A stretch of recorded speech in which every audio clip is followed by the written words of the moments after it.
to do twice as much gold. Might make gold a little more useful for small purchases. We good so far? All right, let's scroll forward. 1789, United States starts as a country. It declares that we're on a bimetallic standard. That means we use the American dollar, and that there's a Federal Reserve. The federal government holds both gold and silver. And this is called bimetallism. And that worth noting, so there were some number of gold and silver coins. Here, I'll send these around. We have here, gold coins went from $1 to $20. A $20 old gold coin's too rich for my blood, so here's a $1 one. And then the silver coins went from 5 cents to 50 cents, occasionally $1. Send those around. On a side note, we are about to see here is a modern $10 bill, a section of it. Every bit of paper money we have in the United States, see this, can you read that? This note is legal tender for all debts, public and private. Here's a $10 bill from earlier. I'll zoom out just a little bit. See, $10 bill. Can you read that? Redeemable in gold on demand at the United States Treasury or in gold or lawful money in a Federal Reserve Bank. Does not say legal tender for all debts, public and private. This is what it used to say. This was what the gold standard is. And bimetallism, people mostly were using paper money, but the money could be redeemed for gold coins. All right, so let's see. Oh, and the exchange rate, I have no idea why they chose this number. 1 ounce of gold was $20.67. Why? I mean, I guess 3 ounces of gold is $62. But also this same $20.67 was worth 16 ounces or 1 pound of silver. Now notice the effect of this, that if you have this direct relation between gold and silver and coins, this means that how many dollars are out there, well, that's a direct function of how much gold and silver we dig up this year. If you don't dig up very much gold and silver, the number of dollars stays about the same. If you dig up a whole lot in a given year, you get a lot more dollars. We good so far? All right. Quick definition. Inflation. Inflation is the percent change in the number of dollars it takes to buy the same amount of stuff. Typically is a year measure. This is real numbers, so the current inflation rate now versus what a year ago is 2.2%, meaning on average we need 2.2% more dollar bills to buy the same amount of stuff. By the way, when I say stuff, consider this an average of everything Americans spend money on. We don't spend very much money on nail clippers, so the change in the price of nail clippers has very little effect on inflation. We spend a lot of money on housing, so the change in the price of housing has a very large effect on inflation. We get so far? All right. Another thought experiment, right? Imagine a world where there is no inflation. Dollars buy the same amount of stuff every year. And by the way, this doesn't mean every price is identical. Some prices could go up, but others go down, and the downs cancel the ups. Got it? You've been working at a job for a few years. Your boss calls you in. He's like, hey, guess what? Bad news. I'm afraid that things are a little tight. Next year, I'm going to have to cut your pay by 3%. How are we feeling? Don't hold back. I'd like a new boss. I think we're feeling pretty mad, eh? Mark, you used the gentler of the two gestures I was expecting. So, all right, very good. Let's try another. Are we all in agreement? That would not be good. We'd feel demoralized, right? Ironically, as we discussed for economics, folks, you probably would be so mad that you'd be at least 3% less productive, and the company would then lose money by cutting your pay. All right, but here's another thought experiment. Let's imagine a world where we had 5% inflation most years. So like 2016 inflation is 5%, 17 is 5%, 18 is 5%. Get the idea? And then your boss calls you in for your annual review, and your boss is like, okay, well, you've done fine. I don't have as much money for raises as I'd like to, but you could have a 2% raise. And then, right, we go out into 2019, yep, prices go up 5%. Be honest, are you feeling the same visceral anger? No, right? But you see the irony. What we say is your real wage dropped 3% in both cases, right? Both cases, you're able to buy 3% less stuff than the year before. But yeah, odds are in this case you'd be like, hey, I got a raise at work, but my greedy landlord raised the rent. And that greedy grocery store keeps raising its prices. And I went to see that musician, but they're getting so greedy and raising their ticket prices. You probably don't even blame your boss for underpaying you. By the way, we call this in economics the nominal illusion, right? Because this shouldn't matter, and yet it does. And it really does, and it explains a lot. We get so far? All right, so let's take a closer look at inflation. We're going to look at inflation from a systematic point of view. There's good and bad to inflation. We'll start with good. We want, when you get money, for that money to not just like go under your mattress. We want that money to recirculate in the economy. This may sound familiar in economics, folks. If you put your money in a bank, so now the bank can loan that money out to someone else, your savings make something else happen. Inflation is essentially a penalty on sticking that money under your mattress. Right. If you stick money in your mattress, it gradually loses value, so you're like, uh-oh, I better put it in a bank, buy stock, whatever, invest it in the economy. Also, this one looks a little counterintuitive. We can say another positive aspect is inflation is a subtle way that you could, again, reduce real prices of wages. Let's send that $10 bill around. This may seem like, hey, who wants to have their wages reduced? Well, nobody. But if you look at Greece today, unemployment among people under 30 is over 50%. Because they need inflation, their wages are too high, they can't make money, and that no one's getting hired because it's out of balance.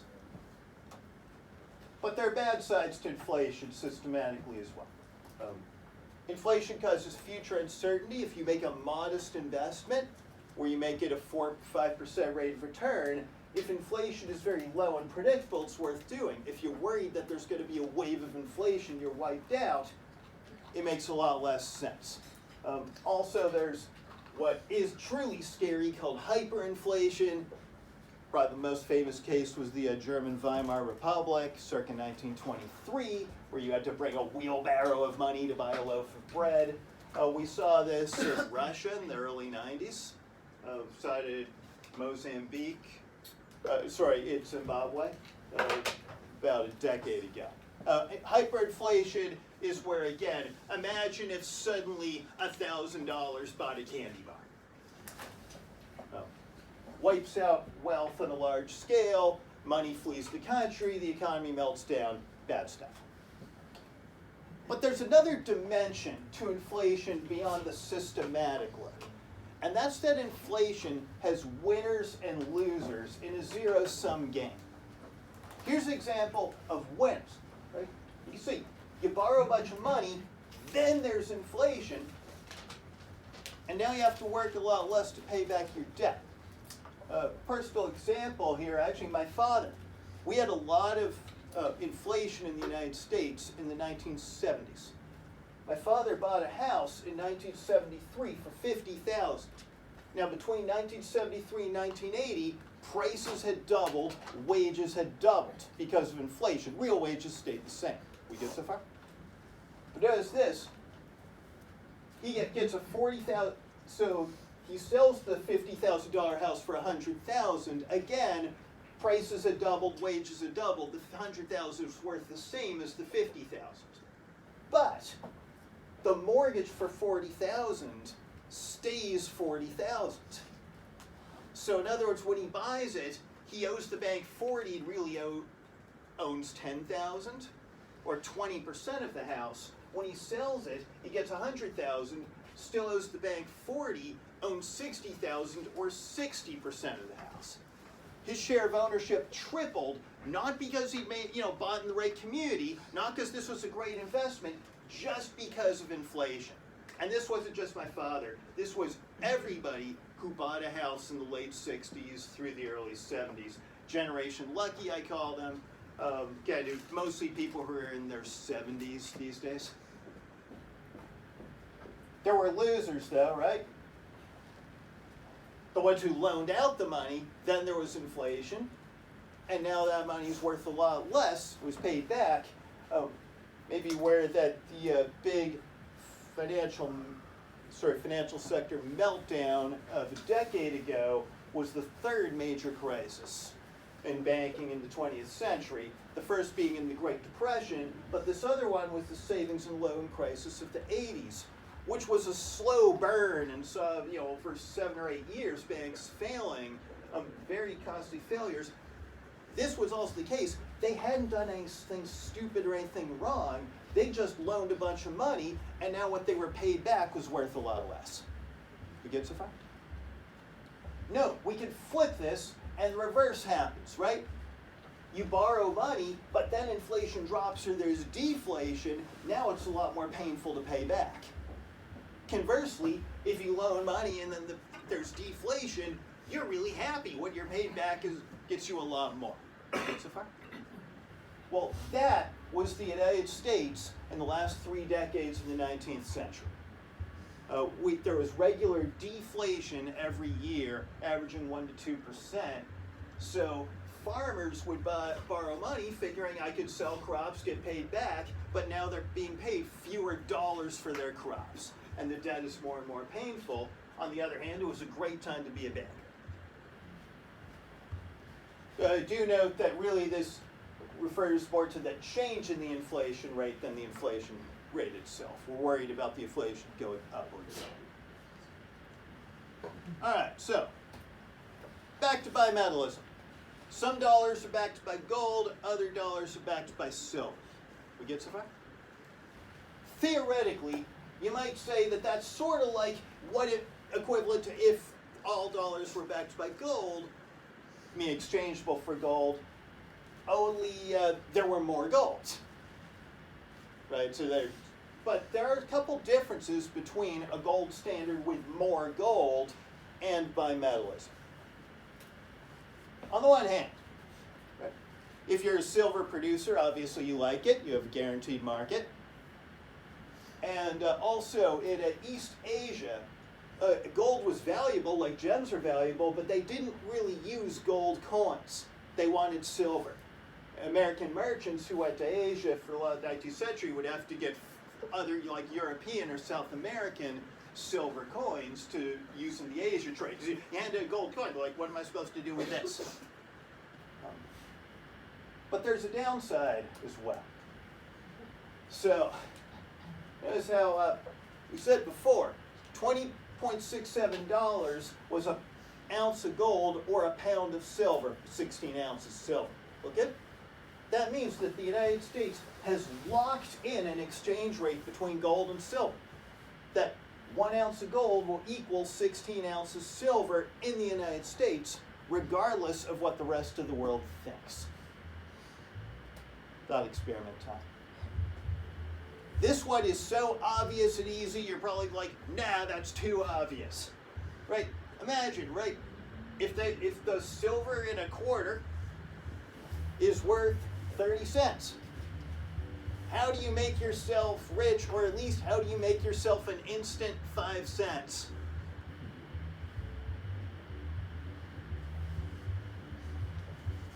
Here, I'll send around a silver quarter. Don't melt it down, please. I just gave you the answer, right? You just melt the thing down. Technically, it's illegal in America to melt down a coin. However, it's perfectly legal to trade it to a foreigner who then will melt it down.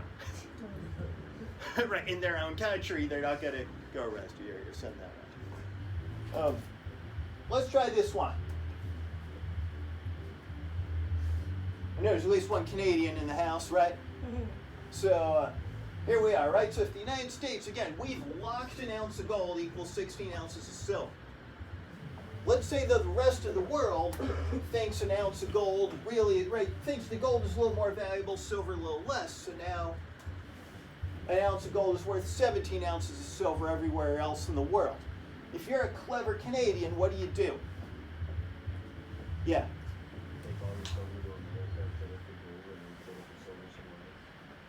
Sound good? You bring 16 ounces of silver to the United States, get an ounce of gold, bring it back to Canada, get 17 ounces of silver, right? And then if you do it, you can take 60 ounces back to America for another gold, back to Canada, 17 ounces of silver. You're profiting an ounce of silver each time. Obviously do it more than 1 ounce at a time. We call that arbitrage, by the way, when things exchange at different rates and you start shuttling between. And then the related concept in money called Gresham's law is that if you have money, let's say 2 different types of money, in this case silver dollars and gold dollars, that whichever type is more valuable will get drained out of the economy. So in this case, you lose all your silver because people melt it down. In this case, you lose all your gold. We good? All right, so flash forward to the mid-19th century. I should say this 1:16 ratio worked pretty well in the 1830s through the mid-1840s. Then something happens in the late 1840s in the United States. Anybody? Gold rush, right? California gold rush. And of course this means that now they're digging up lots and lots of gold, so gold becomes more common relative to silver, and thus an ounce of gold is less valuable compared to silver. 1 gold is equivalent to about 13 ounces of silver, even though the United States treats it still as 1:16. All right, so what happens exactly we predict, right? Silver producers, you're allowed to take your money to a United States mint and turn it into dollars, but they're like, why would we want to do that? The silver in a silver dollar is worth more than a dollar. Extremely few dollars are made, and most silver coins from this time, they're actually very hard to find because most of them ended up melted down and sent overseas, where again, they were worth more as raw silver than as coins. We get? So at this point, effectively the United States is on gold because silver has been drained out of the United States economy. However, fast forward a couple decades. By the late 1860s, we discovered large amounts of silver in Nevada. So now, instead of having lots of gold compared to silver, we got lots of silver coming in relative to gold, and the mines are expanding and railroads are coming in to get this silver into the rest of the country. There is a mint no longer open that was in Carson City, Nevada. And we realize what's going to happen. There's going to be heavy inflation because there's going to be a lot more gold and silver periods, a lot more dollars, and right, it's going to be more than 16 ounces of silver to the ounce of gold. Gold is going to get drained out of the United States. You get so far? So as they see this coming, 1873, the United States goes off the bimetallism and onto a gold standard. They're like, wait, full stop. Right, we cannot do this. Worth noting, like the silver quarter going around is from 1875. They're still using silver for small coins, but you're no longer dollars are gold, and the mint's no longer mine silver. It's like, good luck, sell it somewhere.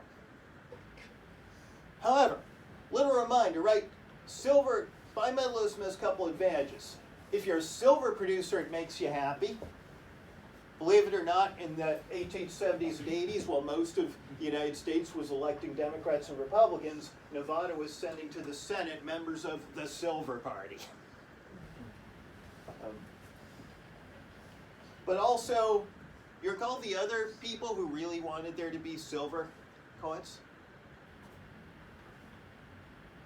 The Asia trade, right? Because in Asia, they didn't use gold coins and they wanted silver. And thus, we get the Great Compromise as part of the gold standard, the one coin ever made that was by the United States that was not legal to spend in the United States. This was called the United States trade dollar. Got a couple here. But P.S. Some of these can be taken out, could theoretically be taken out of their packages. Please don't. Your fingers will damage the coins. So you can see here we can send a couple around. You can see here, it's a little, right, it actually says trade dollar.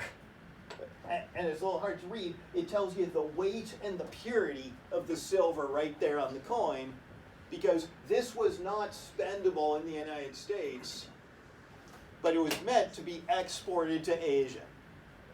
And as a little side note, I do not have an example of this, but once they went around Asia, they typically looked like that. You see, right, a disadvantage of silver as coins is that there are a lot of other gray-colored metals. Gold is very distinctive, silver is not. So how would the Asian merchants tell is real silver? They'd take a chisel and bang their special chisel into the coin. See how deep did the chisel go? Was it colored differently, etc. And if it struck like true silver, okay, we believe it's silver. So you can see lots of different marks of coins which have been around. You good so far? All right, because we're heading into the 5-part epilogue. So there was still a push for more bimetallism because remember, 1870s through 90s, we have deflation and that's hurting a lot of people. So, 1878, 5 years after the trade dollar, they're like, fine, we'll make some silver dollars after all. However, unlike gold, where any gold could be turned into dollars, there was a strict limit on how much. This was called the Morgan dollar, just named after the designer. And I got one more silver dollar, or from today's. And yes, here's one to go around. And perhaps more interestingly,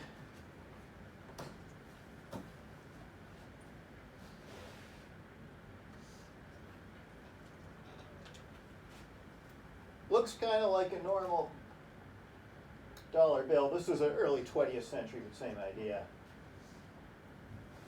But notice a couple differences.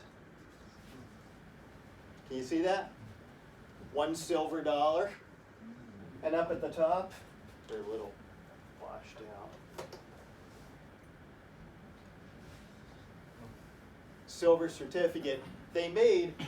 There were paper dollars like the one that went around that were redeemable for gold.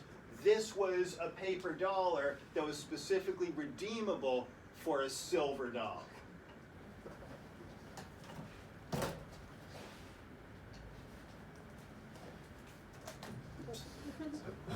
All right. What else happened? Then, hooray, right. 9 years later, they're finally like, fine, trade dollars, you can use them as silver dollars too. Although, if they had shop marks, they weren't honored as coins anymore, so didn't affect very many. And then, 1890, the Sherman Silver Purchase Act. Again, the amount of silver that could be turned into dollars was always limited, but they greatly raised the limit in 1890, and the U.S. government finally starts buying a large amount of silver. Part 2. That lasts for a grand total of 3 years. Then the economy tanks. But it should be noted as the U.S. starts buying silver, the price of silver meanwhile drops, so that a silver dollar now is only worth about 60 cents melted down. and the economy tanks. They're like, mistake, let's repeal the Sherman Silver Purchase Act. They stop buying silver, although for another 11 years they keep making silver dollars with the silver they'd already bought. Here's an editorial cartoon from the time, someone who apparently thought this repeal was a very bad idea. Remember, by not having silver, you had deflation, so here's the worker being crushed by the heavy debt load on the road to pauperism as prosperity is assassinated. Great cartoons from the day. All right. Then, in the late 1890s, two things happened. They discovered a large amount of gold in Alaska, as well as South Africa, and Canada, for that matter.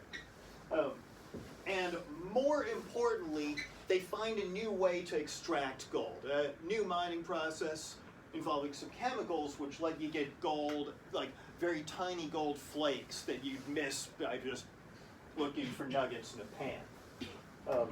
What does this mean? Suddenly, we have more gold. And that the gold standard was therefore a lot less painful. We stop having deflation, and when deflation goes away, the political pressure for bimetallism goes away. And in 1900, they passed the Gold Standard Act. As silver continues to be used for coins, but it's not considered backing dollars. Part 3. We're not done that. Yet silver dollars actually come back in 1921. And although at this point the silver is worth less than $1, but they're still making them.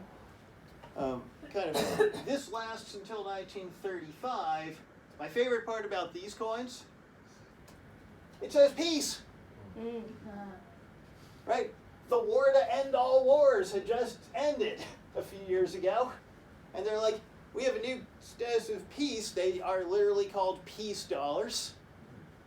And yes, you can see, here you go, somewhere around.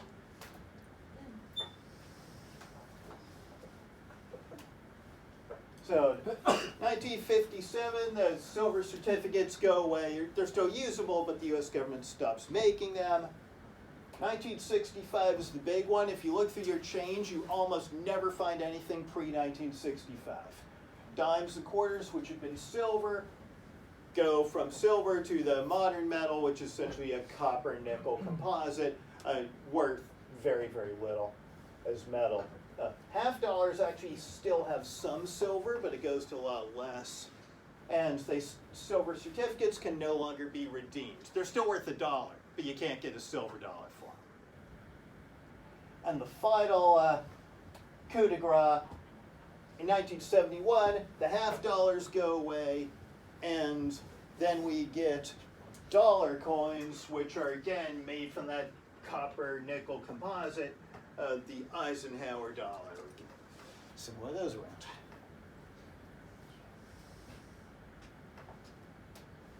Meanwhile, although gold did triumph in 1900, we have a two-part divorce from gold. During the Great Depression, President Roosevelt comes in. Remember, inflation is a penalty on sticking your money under your mattress. You need to get it into a bank. And in the Great Depression, with so many bank failures, a lot of people were sticking money under their mattresses. He said, we can't do that. We need inflation. It's also going to help people who are in debt. And they're very explicit. Here's New York Times headline at the time, right? We're going to have we need a little inflation here. So they're like, that does it. It is you're no longer allowed to have gold coins. You wouldn't get arrested, but gold coins are no longer spendable. All you could do with a gold coin was bring it in to the United States Treasury Federal Reserve Bank, and they'd give you a dollar bill. Or bring a $20 gold coin and get a $20 bill. However, for international trade, gold remains the standard.